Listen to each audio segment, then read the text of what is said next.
Welcome to the Couples Expert Podcast with Stuart Fensterheim, LCSW, your source for the latest tips and practical down-to-earth advice on creating emotionally connected, thriving relationships. Now, here's Stuart. Hi there, this is Stuart Fensterheim, the Couples Expert Podcast, and this is episode number 3. Welcome to this glorious day here in sunny Arizona. Today is been about 90 degrees, and it's October the 19th. So that's pretty exciting out here. This is the time of year that I like calling my brothers who live in Washington, D.C., and New York, and Chicago, and let them know what the temperature is, because it's really good to get their reactions to my wearing short sleeves, and they're bundled up in parkers. Anyway, I wanted to talk today about something a little bit different, but apropos because of our time of year here, which is getting to be about the winter season. And with winter comes the holidays. My wife and I, as a matter of fact, today, we had a really, really good day today. At least I know I did, and she enjoyed herself, and my daughter, Rachel, was here for a visit. I get the opportunity to have her come and spend some time with me every other weekend. That's part of the arrangement my ex-wife and I have. And what's sort of been interesting about that is that as she has gotten older, it becomes less of a need to interact with my ex-wife, and more the schedule gets worked out with my daughter. And what's good about that, and I think one of the things that I am absolutely proud of my ex-wife and I for, is that we have really handled the visitations really, really well. We've never made it an issue where my daughter has been caught up in it. And the other thing that's sort of interesting is as she has gotten older, and my daughter Rachel is now 17. As a matter of fact, we were talking today about her filling out applications for college. And in doing that, I realized that before too long, I'm going to be an empty nester, which has sort of got some exciting components to that and some sad components that go along with that. And one of the things that I absolutely am going to do is a podcast on empty nesting and how to handle those within your relationship and things like that. But getting back to the issue here, what's really been interesting is that our visitation times and arrangements have sort of gone by the wayside as Rachel has gotten older, and she's very active in gymnastics and seeing friends and with some of the religious activities that she's involved with, so that really we've allowed her at this stage to make most of the decisions and not really stick with the legal issues, because truthfully it just doesn't work for us or her. And what matters is her happiness and what happens with the good feelings that get created by our treating her as someone that can make some of these decisions. But one of the things that I wanted to talk about today had to do with the time of year and the holidays, and the fact that my wife and I both have really had to work out some things having to do with the holidays, and it typically begins around Thanksgiving or Halloween and moves on into the winter season, because my wife and I are two different religions. And the interfaith concept is really an interesting one when it comes to keeping relationships secure, safe, and bonded. And that's really what I want to talk about today.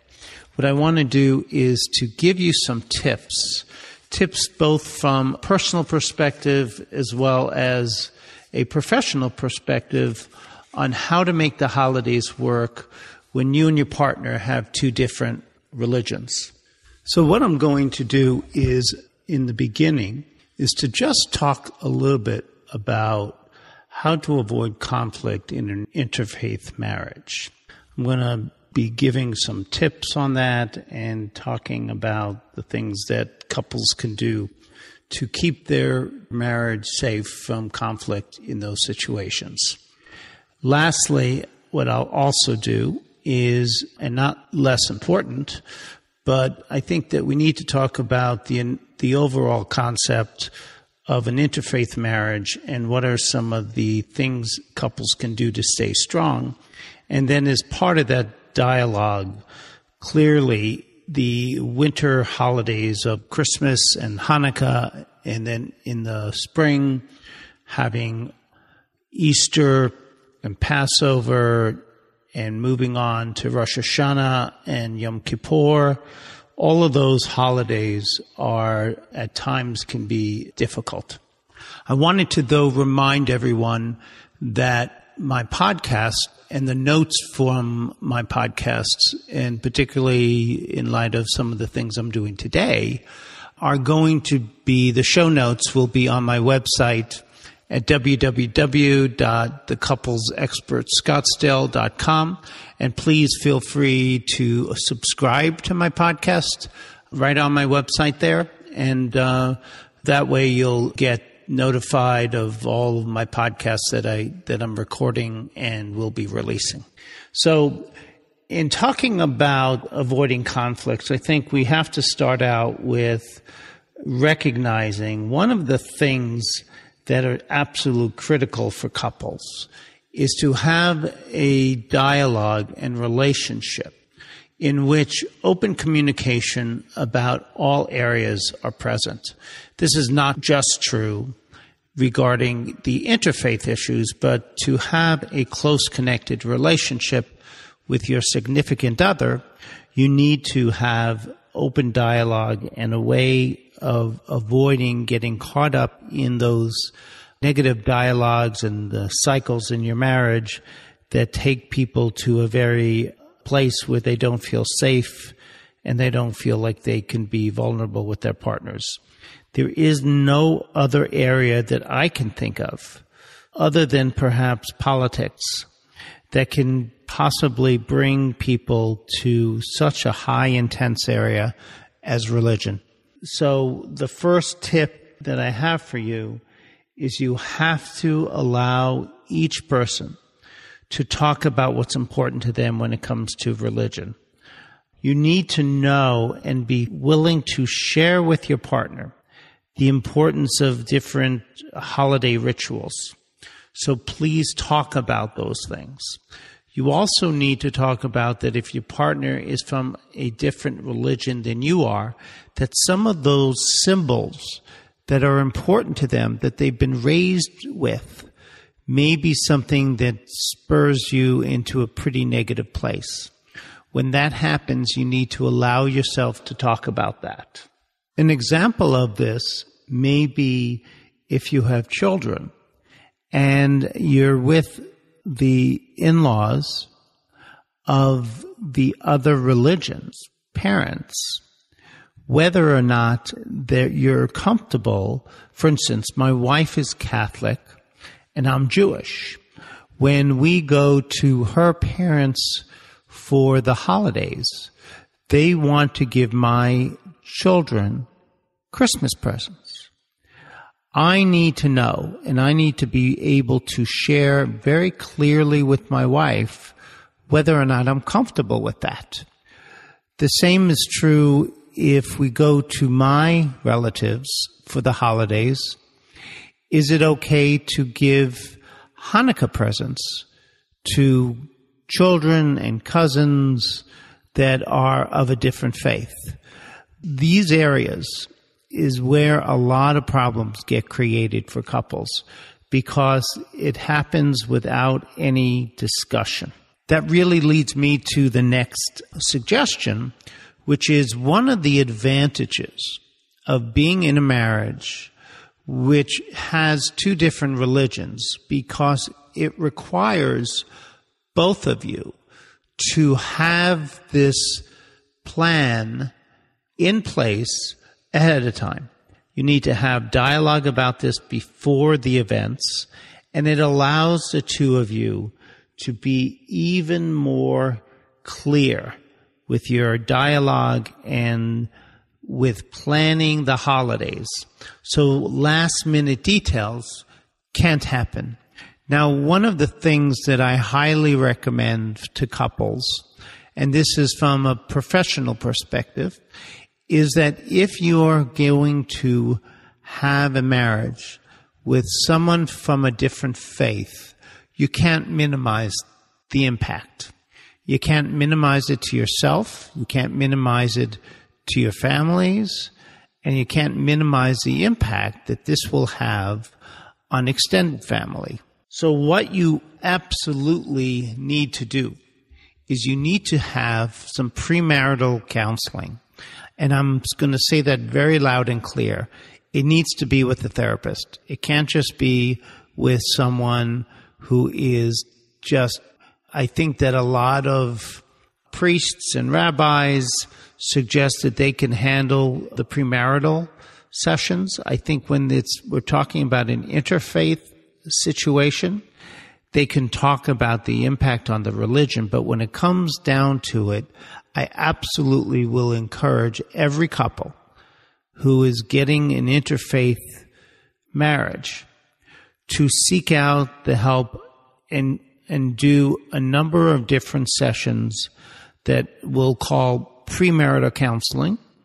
And it needs to be with a trained clinician who works with couples, who understands the impact and understands where it can take people to talk about some of the issues that may not be ones that would come up with a priest, minister, or rabbi, etc.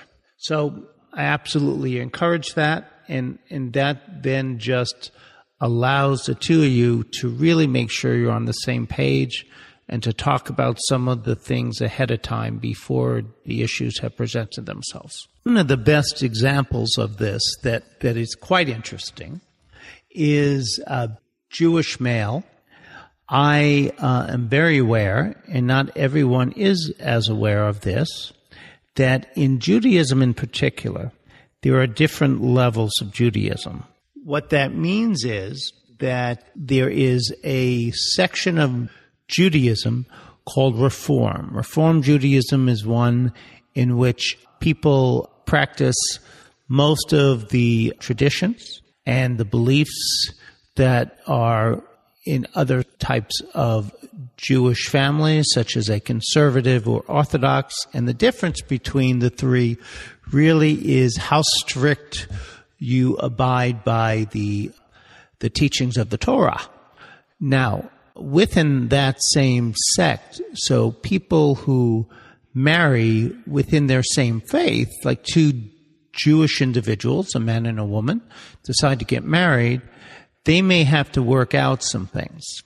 They may, for example, have to work out the fact that there is something that all children go through for most Jewish families that are baby namings. Now, within that particular practice of having a ceremony in your home to name your child, to give it a Jewish name, not all Jews will say that girls should have a baby naming. That is just a privilege that is allowed to sons or boys.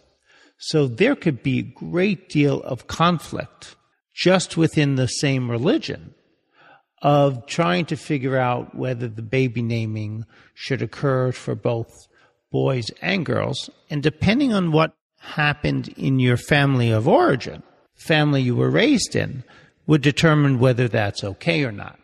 Now, that alone can cause a lot of distress for families. Imagine we take that principle and we apply it now to two different religions of whether or not a bris, for example, should occur in the home of a lot of Jewish families. And a bris is the celebration of a circumcision. When a boy is born, their penis is circumcised. Now, it's done publicly in front of friends, family, etc. Now, to someone who is not of the Jewish faith, that could seem horrendous. However, if you are of the Jewish faith, not doing that can appear sacrilegious. So imagine the conflicts that get created if these types of things are not discussed ahead of time. The next principle, which I think goes without saying, is that we can plan all we want. We can have dialogues about all of this. We never know what may present in hopefully a long life together with children and grandchildren in marriages that are working well, particularly in an interfaith marriage. There needs to be a lot of give and take in order for them to work. You may need to let go of certain rituals or things that you were raised with in order to accommodate the other person feeling comfortable and compromising. The rewards that you can reap by sacrifice in this way, allowing both of you to feel important and significant and loved, is absolutely essential. The kind of flexibility that I'm talking about, I think, comes up more often through the holidays. And one of the things that quite often couples decide is which religion to raise their children. Sometimes both people feel equally strong, and sometimes one feels stronger than the other. If you feel strongly about which religion the children need to be raised, that may be something that you say is a deal breaker, as they say. The other person may say, you know what, I may be okay with the children being raised a different religion, but culturally I need certain things to feel happy in my life. Probably the best example of this, and what I hear more often from couples, particularly those that are raising their children in a different faith, is holiday traditions such as, for example, I know of a couple where they made the choice to raise the children in the Jewish faith, and the husband was of Christian and was okay with the children being raised Jewish, but he absolutely felt like he could not be happy unless there was a Christmas tree in his home every Christmas. Now, for some people, being Jewish and having a Christmas tree in your home is not okay. And for them, they were able to work it out, particularly because it was so important for the wife to feel that the children were being raised Jewish, that she allowed the Christmas tree. She gave in that area. She said, okay, we can do some cultural things. We can have a Christmas tree. We can hunt for Easter eggs. We can make Easter baskets. We can do some of the cultural things as long as you and I agree that we're going to raise our children to be Jewish children in America. He was perfectly fine with that, and he allowed that to occur and felt good about that, and it worked for them. But that kind of give and take takes a tremendous amount of openness and straightforwardness and letting each other know what's important to you. And I just was very impressed with this couple that they were able to work that out. The next item that I think we need to discuss is how to deal with some of the issues related to in-laws, grandparents, and extended family. Although you may seem like you would like to sort of say it's our life and we need to keep everyone out of it, that really is not very realistic. I think that particularly if you have children, you need to deal with the fact that you're going to have their grandparents, your parents, wanting a say in what happens to them. The in-laws seem to have very strong opinions, obviously, about what is right and wrong, and there may be a lot of judgments that have been made regarding whether or not you should get together in the first place. Particularly if there are children involved, it becomes a very intense emotional issue. One of the suggestions that I have is not to ask permission, but to inform the parents that this is a decision that you have made, but you would love their input on and suggestions on how to make this work for everybody. There are different occasions that you would like their input on as well. Some of the holidays obviously are the big ones: Christmas, Hanukkah, Rosh Hashanah, Yom Kippur, Easter, and all the other ones that may create some issues. My children actually, when there are children, this is what I wanted to say. If there are children already into the picture, they too become a possible issue, and you may want to get their input on how to handle things. My children, when I remarried my wife, she's Catholic, I'm Jewish, so I had a lot of concern about how they would deal with these issues. They actually were excited about it, but for the wrong reasons. And we had a long talk about this and what the meaning of the holidays are, because from their perspective, they felt like, wow, this means I now get Christmas and Hanukkah presents. And we had to talk about what that was about. Probably the biggest issue was my father, who is a very traditional Jewish man who really had some big misgivings regarding my marrying my wife, who was of a different faith. His reasons felt like because it is difficult enough to be a Jewish boy or girl with Christmas and all the holiday issues in this society, that they would have a difficult time with maintaining their Jewish identity, and that was just so important to him. My father has since come around, meeting my wife and seeing how wonderful she is and caring and giving. And I like to tell him that she may be Catholic by birth, but she has a Jewish soul. And he seems to like that. Another issue that comes up with this is grace before meals.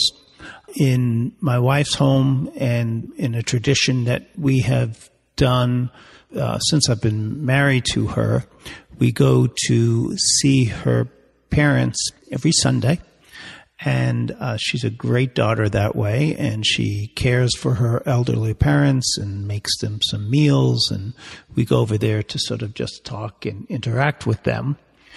And when my children are around, they participate at times, and they initially had a big issue around the fact that her father says grace before every meal. And in the prayer, the name Jesus Christ is mentioned. And for them, that became a real emotional issue. And we had to talk about that. And we talked about how looking at it in a spiritual way would absolutely be okay, and that they don't have to necessarily say the prayer, but just sit there respectfully and be available, be there, be loving and caring, and allow each person to have their own religious identity. I think tolerance is a big issue with this. And I think one of the things that I absolutely believe is that because of my interfaith marriage, my children have been able to be much more tolerant. And I think our world is a better place if we can have more people with more tolerance for difference and different religions. Where else in our history has more people died than in fighting for different religions and intolerance of others? I did forget to mention that when there are religious holidays that come close together, and also around the mealtime, as I was talking about my in-laws with Grace and my children. I also say a prayer before the meal when I do go to their home, and I do a Hebrew prayer, and I say grace in Hebrew. And we all sort of make this work for us. I think one of the essential parts of all of this is that each of us need to educate ourselves with different religions and different things. And I believe as a result of my being married to my wife and my children participating in an interfaith home, that they have learned more. And my wife, who quite honestly had not known very many Jewish people before meeting me, and that has been now participated in bat mitzvahs, in Rosh Hashanah, Yom Kippur, Sukkot, and Sukkot, and some of the other holidays that we celebrate, that she too has found herself getting educated more than she ever thought she would with differences in religion. And as things have progressed for us, she has learned and has now participated in many more activities having to do with my Jewish faith, and I participate with her. I'm going to be talking more about the holidays in just a little bit, but one of the things that I wanted to mention is that one of the things my wife and I have absolutely done, and I believe very much it's incredibly important, is talking a great deal about what's important to each of us. And there are certain holidays for her that are much more important than others, as is for me, and that we have talked about how important, just very important it is to both of us to have a religion and have our partners participate in certain holidays. For me, it's the high holidays, which is Rosh Hashanah, which is the Jewish New Year, and Yom Kippur, which is the Day of Atonement. And for her, Christmas and Easter are two of the holidays that she has chosen, that we both have agreed that if at all humanly possible, we will participate and go together. She comes to synagogue with me, and I go to church with her on Christmas Day and on Easter.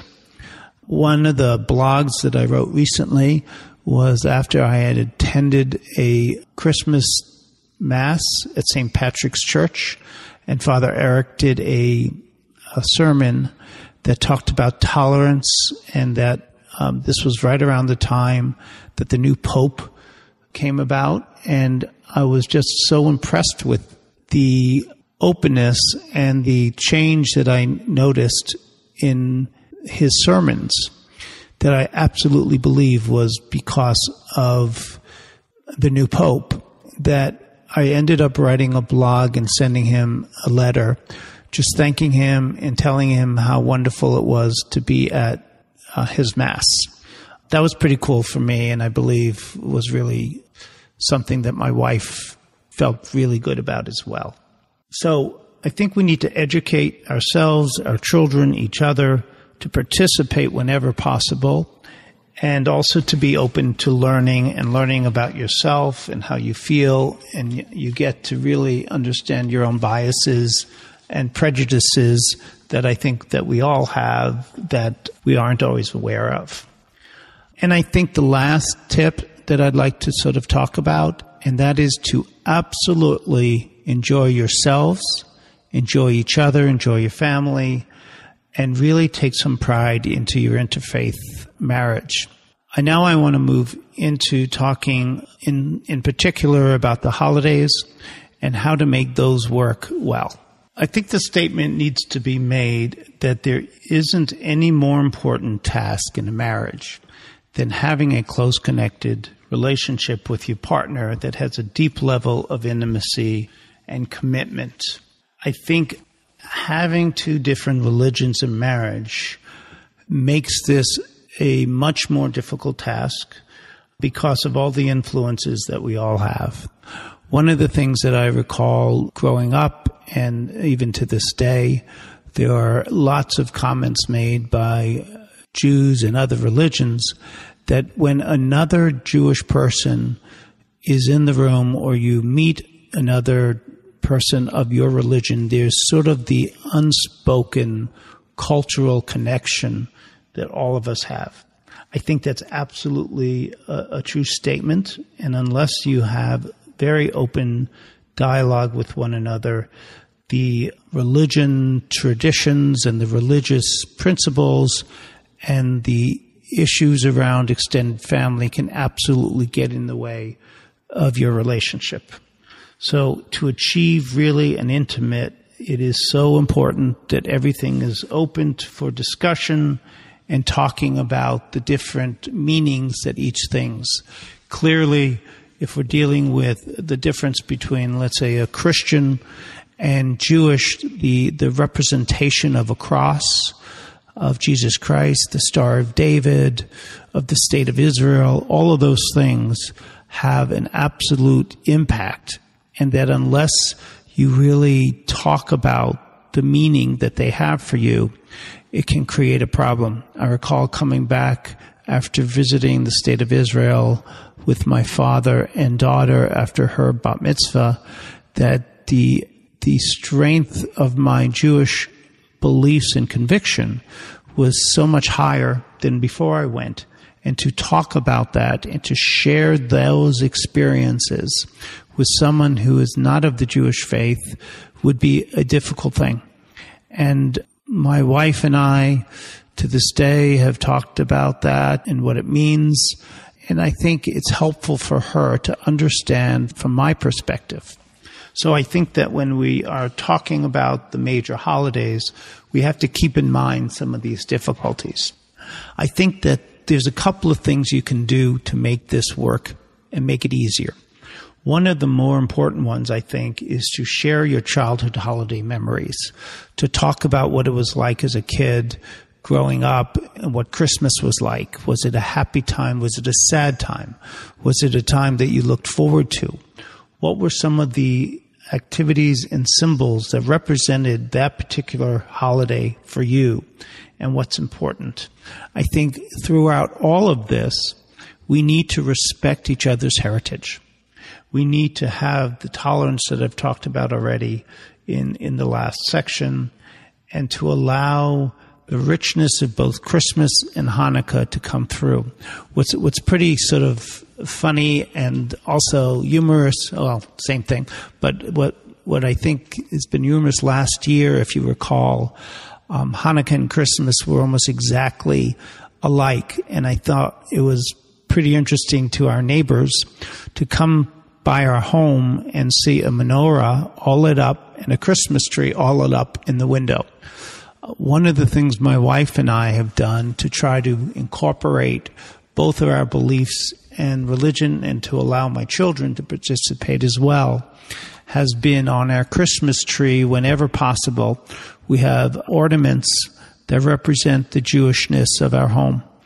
I believe last year there was a Star of David that we had as an ornament, and also a small little menorah we found as an ornament. More and more people are selling things like that are allowing interfaith religion to really have a statement in each other's holidays and communicating the real spirit of the holiday, which is love and togetherness. I think we need to recognize each partner's needs and work out ways to meet them. You know, one parent may wish to honor the heritage by having a holiday symbol.